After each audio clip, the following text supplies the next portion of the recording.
Hello, I'm Nick. I'm Thomas. And we're with MHR Off-Road. About 9-10 months ago, Thomas bought a ARB air compressor for his Bronco and his air lockers and all that good stuff. Yeah, so genuine ARB air locker, a little on the pricey side. Who knows, maybe they'll send us a free one in the future.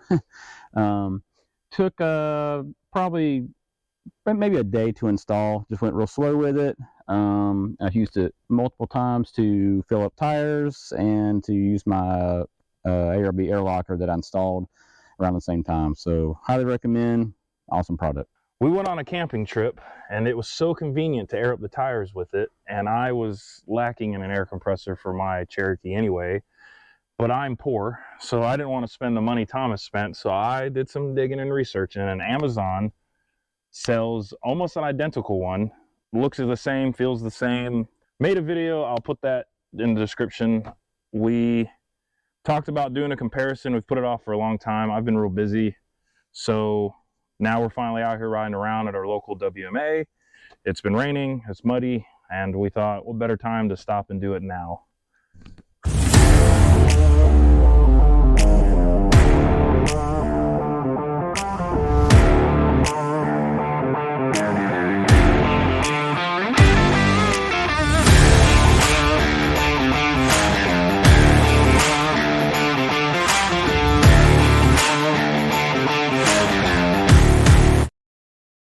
So if you're like us and you off-road a lot, there's many times where it pays to lower your tire pressure down a pretty good bit. So we normally go down to no more than 15 psi because no one in our group that goes has bead locks.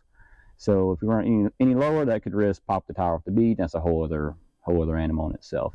So today we're going to start our comparison video with the ARB compressor and the knockoff. And these are going to be the values that we're going to test it at. So for this test, we're going to use the same air hose and the same air chuck on both Thomas's ARB and my knockoff one. We're going to inflate his tire back up to 40 psi. We're going to record how long it takes, and then I left my temp gun because I'm special. So I have the thermometer out of my AC vent that I use to monitor my AC. And we will find a similar spot in both compressors to mount that, and we will see how hot they get while they go. We'll get this tire air down to 15, and then we will start the Bronco up, get you guys repositioned, and we'll start a timer and see how hot it gets. Hey, are you still letting air out of your tire with a rock or a pencil or something stupid? Pick up one of these. This is a rapid tire deflator. It lets the air out a lot faster. Easy to use too. All you do, take your valve stem cap off, put it to the valve stem, twist this handle until it stops.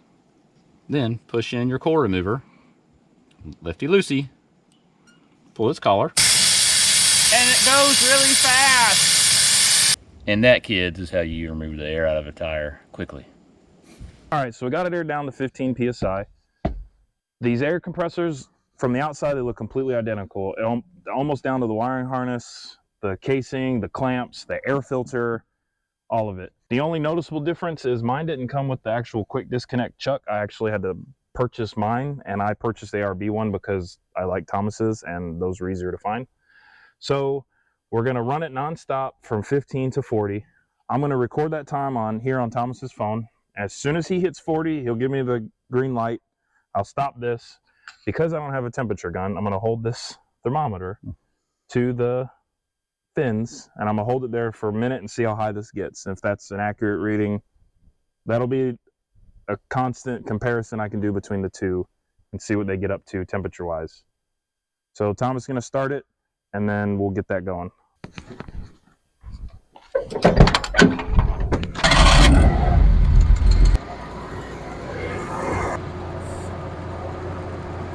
Ready? Dead on 15. That's good. Yeah. Ready, set, go.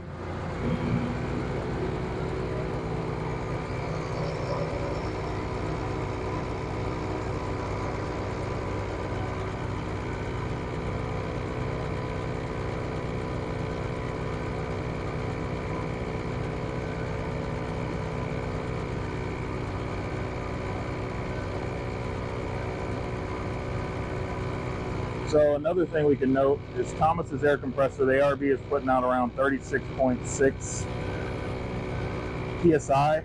So we'll see maybe what mine puts out when it's doing it. So I don't know that it'll even get up to 40 then. So we'll do 35. Well, no, I guess it will. It's going up.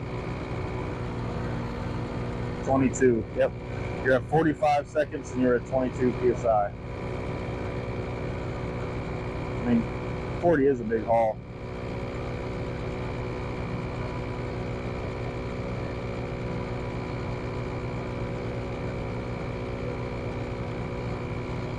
Now Thomas is up to 38.9 PSI, 39 PSI. 27? Yep, man, that's a long haul. Yeah, I don't think we've aired down to 15 though in a long time. So I mean, Yeah, probably not. I think we normally go like 20, 25. Yeah, just enough to take the bump out of the road. But Yeah. the lower you go, I mean, it's a the good better test. it feels. Yeah. Where we at? 30. 30.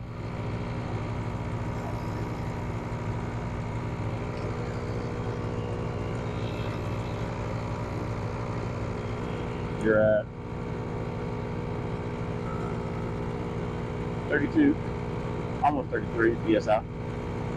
you're at 2 minutes now. I mean, the compressor's gotten all the way up to 43.3. That's pretty good. My Smittyville was faster, I think. Oh yeah, But it was, the Smittyville was a big haul. yeah. Like 36. You got your thermometer? Yeah, you go. Okay.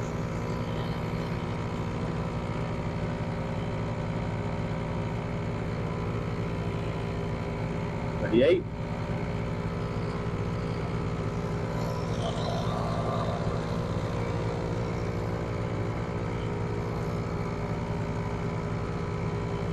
Ooh, 39.5. You're almost there. 40.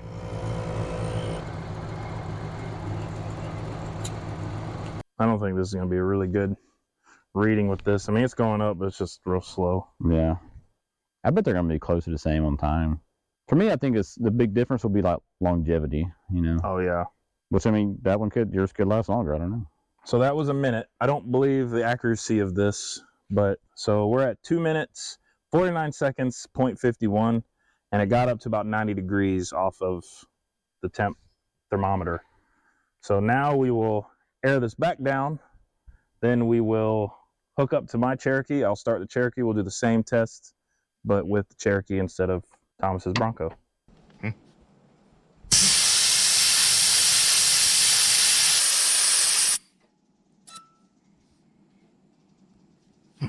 So on mine, like I said, mine is the Chinese knockoff. The wiring is pretty similar. All the connections and the ports are about similar. The only difference is mine didn't come with the same T that Thomas has had. So I actually went to Lowe's. I bought the T from Lowe's. I got the cutoff switch came with the pump, and I had to buy an actual chuck.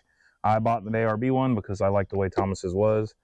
The only difference is I don't have an ARB air hose. I have a blue cheap coil one. I have an analog tire chuck. Thomas has a digital one. I don't want to have to worry about batteries or anything. They look exactly the same, just mine's analog and his is digital. But for the testing purposes, we're going to stick with the same cord, same thing. Thomas has aired that tire down back to 15. I'm going to start this Cherokee, flip the switch, and we will do the same test, and I'll get you guys back over there. All right, so we're going to do the same thing again. I'm going to start my Cherokee, flip the switch. We'll set the timer. I will do the thermometer test on mine the same time for a minute, see what it gets up to, see how it goes.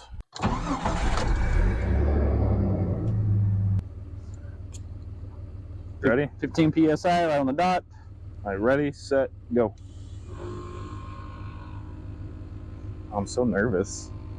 They can hear us this time because the engine's not running. Yeah. They might have heard us the last time because Yeah. of the... But you can edit out audio, right? Could, but why would I? I'll just hear us sitting here talking. So I know it kind of goes up, but I noticed right off the rip, mine's at What was yours at? Mine's at 29.4. I think it was I think it said 30. Yeah, yours started at like 37. Yeah, 35, something around like 36 or something. But it's going up, seems. that. It was 20. It was that final haul from what 25 to 40 took forever. It felt like. I also feel like maybe once it gets hot, you know, it probably. Yeah, it starts to slow down a little bit. But I mean, they design them to easily do, you know, 4 tires. And this is the smaller compressor of, you know, the 2 styles. They make a twin compressor, but that one would be probably twice as fast. Yeah, they have a knockoff twin one also. Do they? Yeah, but you're spending like $400 for that. You know what I mean? And it's like, you know, so just, if I'm spending $500 on something, like, you know, spending whatever this was, 110, 120, like, if I have to throw that away, you know, it doesn't hurt as much compared to $400. Buy once, cry once. That's what my friend always tells me. I wish I had, because I have cheap fuel injectors in here now, and I wish I bought just, you know, Motorcraft or like Bosch, you know, whoever actually made them. Ooh, 28 and a half. That was a long. Yeah. So we were at just under a minute for 20, and now we're just under 2 minutes. So it means and what was I at? I was at 2. I don't remember. I'll know when I'm watching the video. Okay. I thought it was less than 3 minutes, wasn't it? Yeah, yours was at 2:49. I think was your time to fill up to 40.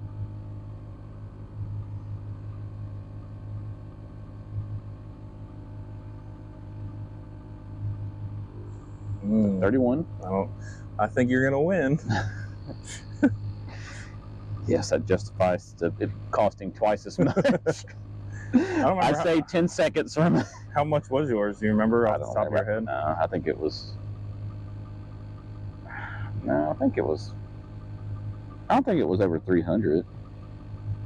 Because I think mine was like 115, 110, something like that. Just over $100. It may have been around 250. It may have been just about twice the cost of yours, roughly.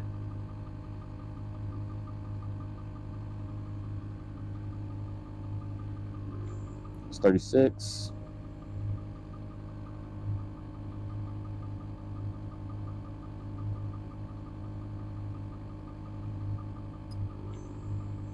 There's 7.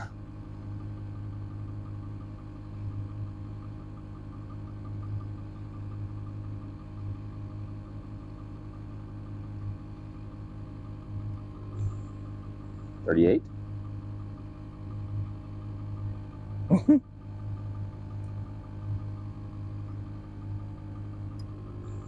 Ooh, 39.3.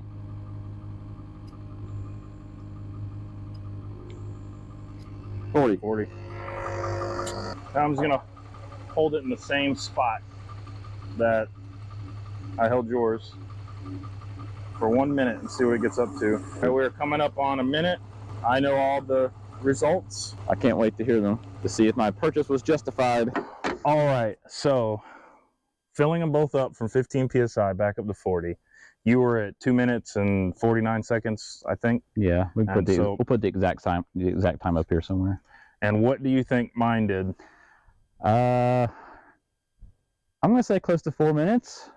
So it came in at 3 minutes and 41 seconds. Wow. So it's almost an exact minute longer to do the same psi. And temperature-wise, mine got up to 95 degrees off of that quick test. Yours got up to 90 off a minute tap. So which, I mean, that could just be mine ran almost a minute longer. So it could be why mine was hotter. Yeah. But you think yours cost $300 around there? Something like that. I'll find the exact price and we'll post it up somewhere too. But yeah, I think it was close to double the price of the Amazon compressor. So like you said before, I think it's going to come down to longevity, because I don't know, because you have more of a reputable brand, you have more of a warranty, you're going to have more of maybe parts available. I'm not sure. I've heard that people, since I mean they're almost identical, I've heard people buying, you know, similar parts for mine that come with an ARB. They just go to the ARB site, buy the same parts. Yeah, that makes sense. And then you're going to get a quality part from ARB to replace whatever failed in the knockoff one. Yeah, but But if yours never fails, does that justify? You know what I mean, I don't know. It really boils down to is being cheap and getting at half the price. I mean, there's only time's gonna tell, and I'll let everybody know immediately as soon as mine blows up. Buy once, cry once, people. That's what Thomas always says, and I did not do that. So I'm not using mine for a locker. I don't have an air locker. I had a Spartan ratcheting box locker, which I've taken out of the back recently because it's pissed me off. I still have the box locker in the front. So if I had a locker like Thomas did, and I was using it for a locker, I probably would be more keen on buying the more expensive one because it's doing more than what mine does. You want reliability if you're in a bad situation, and when you want your locker, click, and it's on. So since mine only gets used randomly when I actually air up my tires, I felt like it was worth the gamble buying the half price one. It's all up to you what you want to spend. If you want to do it more than once, it's all up to you. Well, thanks for watching our hobbled together video. I hope it was entertaining, educational, and interesting. And yeah, it was good. I thought it was good. I'm going to watch it right after this. You guys should watch it a lot. Share it with your friends. God knows we don't have any. All right, guys. Thanks for watching. We're going to go explore some more out here in the woods. And you should too. Bye.